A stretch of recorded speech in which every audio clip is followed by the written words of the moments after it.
another update on this 3D printed Enigma machine.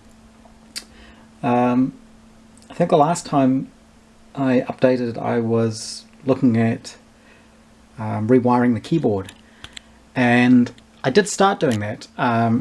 You can see here it's all in bits and all the wires are hanging out, and what I did is I ended up replacing this bottom panel. I reprinted it with a lip around it just to make it a little bit more rigid, just to give it a little bit more strength. And to fit that, I had to take it all apart, of course.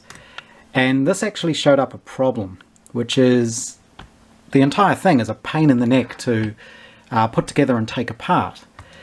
And you can see the way I've done it with all these wires coming up through the middle here.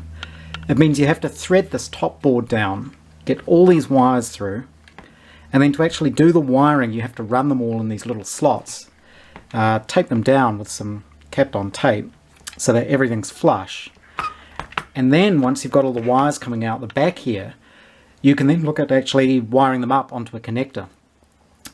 Now this pointed out a problem to me, which was when I reassembled it, I found a couple of the switches weren't working. You can sort of see how the switches work with these cams in here. Now the positioning of everything is critical. So if the arm on the micro switch isn't in quite the right place, these can fail to actually actuate them. You can actually hear on this one, it isn't clicking every time. Now, I may need to reprint these cams and just make them a little bit more, give them a bit more contact area. See, it sometimes works and sometimes doesn't. Now you can fix that by bending the little arms on the micro switches. This is one of the micro switches, and you can just tweak the metal. You can bend the arm. I don't really want to do that. And also the problem is, if you look at it, there's 3 rows of switches, so you can't actually get into the middle row to do that. So this whole thing, I could probably get it working, but once I did, you can't really take it apart. And if anything ever goes wrong, it's impossible to fix. So the solution I came up with is, it's a little bit of a cheat, I guess, because it's all meant to be 3D printed, but obviously it's not, because you need switches and wires and shafts and things. So what I'm going to do is replace this bottom printed board with a printed circuit board, so an actual PCB. So what I'm going to try and do is design a PCB where the micro switches are all attached to the PCB.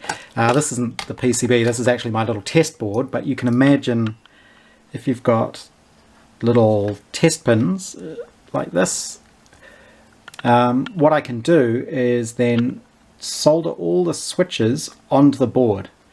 There'll be a little pin to hold them and little wires coming up to these. And then there will be tracks that lead down probably to the front of the board, not the back, because at the back here you've got the lamp board, and so there's not a lot of room there to do things. So I'm probably going to bring them out the front here and have header pins so that I can actually build a separate cable that then just plugs on. That way I won't have these hundreds, well, not hundreds, 26 times 2 plus 1 for the common. So I won't have all these wires dangling out the top. It'll be much easier to assemble the keyboard. You'll be able to take it apart by taking the top off in case you have to adjust it, and the cable will just plug onto the front. And I'm also hoping the PCB will be a little bit stiffer here. So I've actually ended up going back to some parts that I printed previously. So originally this top piece here was thicker. Well, no, it was the same thickness. It's got these little arms that actually hold down, press down on the top of the micro switches to hold them down. To fit this extra plate here with the wiring grooves in it, I actually reprinted the top and I made it thinner to compensate for that extra height.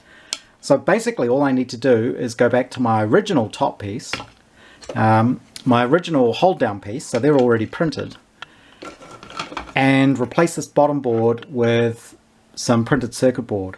Now this bottom board is 2mm thick, and I may be able to get printed circuit board that matches that thickness. If not, it's going to be slightly thinner, in which case I may have to print a spacer plate to go underneath it, just to keep everything at the same relative height.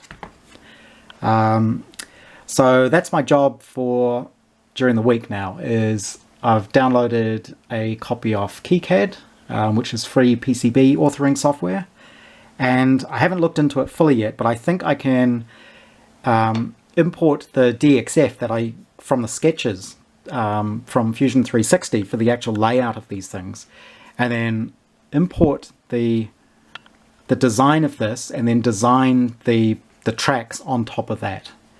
So that's my plan. I haven't done any PCB design for a long time, so it's probably going to take me a little while to do.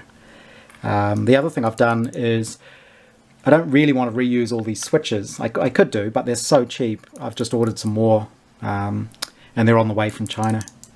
So once they arrive, I can, while I'm waiting for those to arrive, I can design the PCB and get that made. The other thing I did is I replaced all the keys with the slightly cleaner version, and I got the resistors for my little test board, so those are all soldered in place. All I need to do now, keep losing that connector, is wire it up on the back there, and that'll be for testing connections. I'll be able to plug everything, plug this in series with the different parts of the machine to check that the wiring's correct. One other thing I did, just out of interest, was this is obviously quite a complicated project, so I added up how many different parts there are in it, and just the 3D printed parts came to about 293.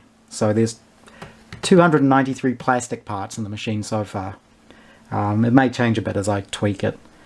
And obviously there are various metal parts and things, and there's going to be this printed circuit board now, so that's where I'm up to on this.